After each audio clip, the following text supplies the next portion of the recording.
अच्छा, आप जिस तरह आपने इंटरनेशनल कम्युनिटी की बात की है, मैं इसी से ही थोड़ा-सा फ़ायदा उठा के एक सवाल और भी करूँगी कि ये जो इंटरनेशनल कम्युनिटी है, ये बहुत सारी चीज़ों में जितनी इंटरेस्ट पाकिस्तान के अंदर लेती है, उतनी बाकी मुल्कों में नहीं लेती है। अभी ये ख़ास तौर पर जो हमारे न्यूक्लियर एसिड्स है, उसको मद्देनज़र रखते हुए अमेरिका ने पाबंदियाँ लगा दी। कभी कोई कह रहा है कि जी भारत से इसका ताल्लुक है, कभी कोई कह रहा है इसराइल से ताल्लुक है, कभी कोई कह रहा है कि जी सियासी जमातों से इसका ताल्लुक है। आपके ख़्याल में पाकिस्तान इस तरह मतलब सड़क पर पड़ा हुआ मुल्क है कि कोई भी आए और अपना एक एजेंडा नाफ़िज़ करने की कोशिश करे, इस पे पाकिस्तान ने जो रिस्पॉन्स दिया है, आप समझते हैं कि इससे ज़्यादा होना चाहिए था, या आपके ख्याल में इतना रिस्पॉन्स काफ़ी है जो जवाबी रद्द-ए-अमल प्राइम मिनिस्टर साहब की तरफ से भी और फॉरेन ऑफिस से भी गया है?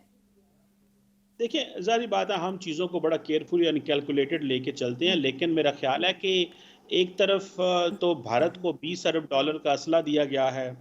फिर भारत अगर इंटरकॉन्टिनेंटल बैलिस्टिक मिसाइल का तजर्बा करे जिसकी रीच यूरोप तक हो, तो किसी को कोई प्रॉब्लम नहीं है। हुँ। हम सिर्फ़ एक ऐसे मिसाइल को बनाएँ जिसकी रीच इंडिया तक हो, तो दुनिया को प्रॉब्लम है। मेरा ख़्याल है कि दिफ़ा एक ऐसी चीज़ है जिस पे कोई भी मुल्क कंप्रोमाइज़ नहीं करता। सो हम भी इस पे कोई कंप्रोमाइज़ नहीं करने जा रहे, लेकिन ज़ाहिर बात है पाकिस्तान जो है वो ये जो सैंक्शंस की बात की जा रही है 3-4 कंपनियों को, ये बायलैटरल सैंक्शन है सना मिर्ज़ा साहिबा।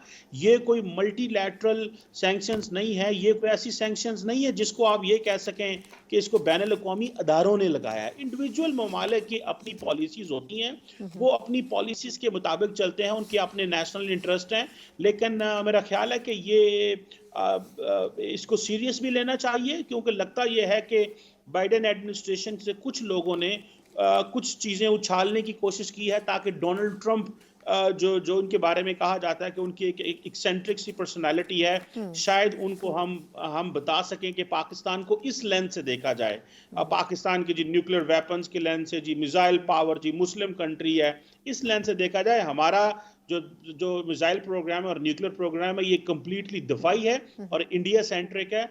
ये मेरा ख़्याल है हम इसको बार-बार दुनिया को बता चुके हैं। बिल्कुल ठीक है। अच्छा, कमर साहब से वक़्त ख़त्म हो चुका है। मुझे अगर क्विकली आप इसको मुख्तसरन बता सकें कमेंट इस पे कि ये जो ट्रंप साहब के मुशीर हैं रिचर्ड ग्रेनियल, ये मुख्तलिफ हर कुछ दिनों के बाद कोई स्टेटमेंट दे रहे हैं खान साहब के हवाले से और बड़ा बबांगे दहल भी दे रहे हैं, और इससे पहले कुछ दीगर भी लोग इस हवाले से बात कर चुके हैं। और फिर 9 मई के जो मुल्ज़िमान जिनका मिलिट्री ट्रायल हुआ, उसके ऊपर यूरोप की तरफ से भी और अमेरिका, बरतानिया की तरफ से भी कुछ इस किस्म के स्टेटमेंट्स आए।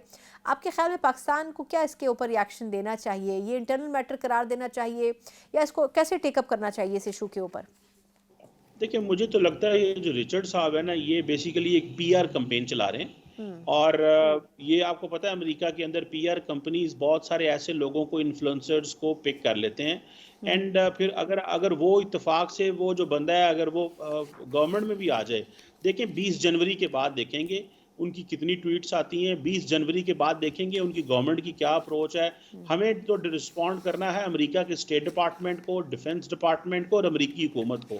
इंडिविजुअल्स को हमें रिस्पॉन्ड नहीं करना चाहिए। यही वजह है कि पाकिस्तान के फॉरेन ऑफिस ने कोई स्टेटमेंट जारी नहीं की। लेकिन ज़ाहिर बात है ये वॉर ऑन होप्स है। हुँ। तो पीटीआई की कोशिश ये है कि वो अमेरिका के अंदर लॉबिंग करे और लोगों को कहे पाकिस्तान के बारे में बोलें। और अमेरिका के अंदर ये लॉबिंग करना क्योंकि आसान है, वहाँ पे पीआर कंपनीज़ लोगों को पैसे देती हैं, ट्वीट्स कराती हैं, बुलवाती हैं और वो बोल पड़ते हैं, इंटरेस्ट ग्रुप्स होते हैं।